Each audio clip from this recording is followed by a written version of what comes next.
जैसे कि फ्रेंड्स, आपने बड़े बूढ़ों के मुंह से कहते हुए सुना होगा, आपके भी घर में होंगे, वो आपको कहते होंगे कि घी खाओ जिससे कि नॉर्मल डिलीवरी आसानी से हो जाए। लेकिन फ्रेंड्स, नॉर्मल डिलीवरी के अलावा और भी ज़रूरी चीज़ें होती हैं जिनका ध्यान आपको रखना होता है। पहली चीज़ तो आपके बच्चे की हेल्थ, दूसरी चीज़ आपकी प्रेगनेंसी, क्या वो नॉर्मल है, सब कुछ ठीक तरीके से चल रहा है, नहीं चल रहा है, ये भी तो आपको ध्यान देना होता है। तभी तो जाके आने वाले टाइम में आपकी नॉर्मल डिलीवरी आसानी से हो पाएगी। घी भी सपोर्ट करता है, लेकिन आपको घी से जुड़ी हुई कुछ ज़रूरी बातें पता होनी चाहिए कि आपको घी कितनी मात्रा में अपनी प्रेगनेंसी में खाना चाहिए, किस महीने से खाना चाहिए और किन महिलाओं को घी का सेवन नहीं करना चाहिए।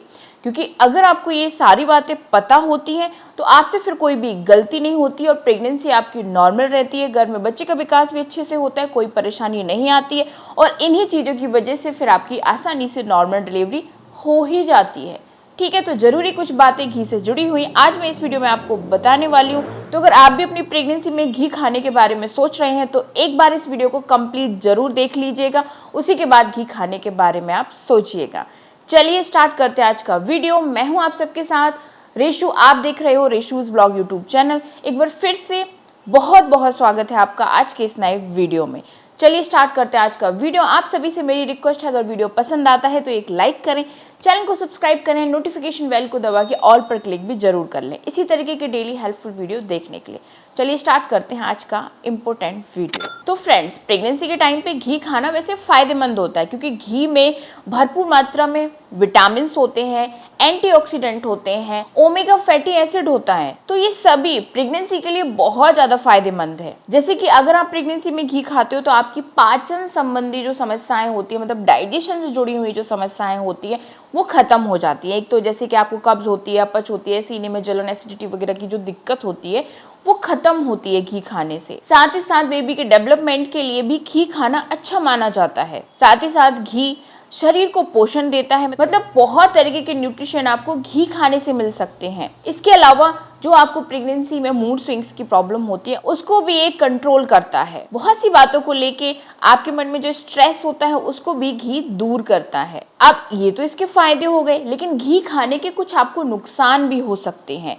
पहली चीज, अगर आप घी का सेवन अपनी प्रेगनेंसी में सही मात्रा में नहीं करते हो तो ये गर्भ में बच्चे के वजन को तेजी से बढ़ाता है, साथ में आपके वजन को भी तेजी से बढ़ा सकता है। क्योंकि थर्ड ट्राइमेस्टर में आपका जो शरीर होता है वो भारी हो जाता है, पेट काफी बढ़ जाता है, वेट भी बढ़ जाता है, जिससे से आपकी जो एक्टिविटी है वो कम हो जाती है। बॉडी अगर एक्टिव नहीं रहेगी तो आप अगर इस तरीके की चीजें ज्यादा खाओगे तो आपका वेट और आपके बच्चे का वेट ज्यादा बढ़ सकता है, जिस वजह से नॉर्मल डिलीवरी में परेशानी आ सकती है। साथ ही साथ प्रेगनेंसी में आप गलत तरीके से अगर घी खाते हो तो आपका जो वजन बढ़ता है वो डिलीवरी के बाद कम करना बहुत ज्यादा मुश्किल हो जाता है, क्योंकि ये जो वजन होता है वो जिद्दी वाला हो जाता है। इसीलिए इन चीज़ों से बचने के लिए आपको अपनी प्रेगनेंसी में सही मात्रा में और सही टाइम पर घी का सेवन करना चाहिए। तो पहली चीज़ तो मैं आपको बता दूं कि आपको घी जो खाना है वो बहुत कम मात्रा में लेना है। साथ ही साथ प्रेगनेंसी के टाइम पे जो भी घी का आप इस्तेमाल कर रहे हो खाने में वो एकदम शुद्ध होना चाहिए। अगर घर का बना हुआ हो तो और अच्छा है, नहीं तो गाय का घी ही आपको इस्तेमाल करना चाहिए। अब कब से खाना है,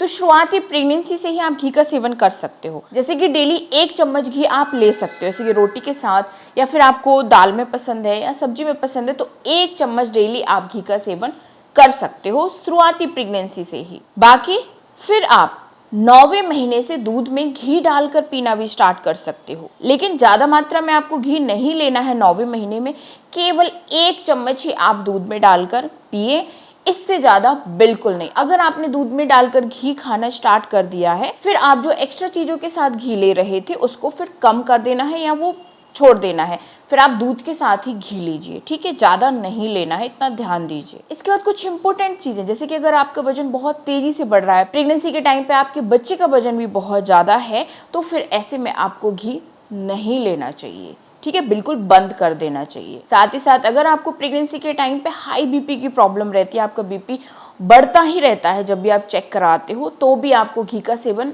नहीं करना चाहिए गलती से भी। इसके बाद एक और इम्पोर्टेंट चीज़, अगर आपको डॉक्टर ने बताया है कि आपकी प्रेगनेंसी में किसी भी तरीके की कॉम्प्लिकेशन है तो आप एक बार अपने डॉक्टर से सलाह जरूर ले लें कि आपको घी खाना चाहिए या नहीं खाना चाहिए, क्योंकि डॉक्टर की सलाह बहुत अच्छी होती है, वही आपको सही गाइड कर सकते हैं। आई होप सारे डाउट्स आपके क्लियर हो गए होंगे, सब कुछ क्लियरली आपको पता चल गया होगा और ये वीडियो आपको काफ़ी पसंद आया होगा। तो इस वीडियो को एक लाइक करें, सब्सक्राइब कर लें चैनल को इसी तरीके की और भी हेल्पफुल वीडियो देखने के लिए। मिलती हूँ नेक्स्ट वीडियो में आप सबसे, तब तक के लिए bye. Thank you so much.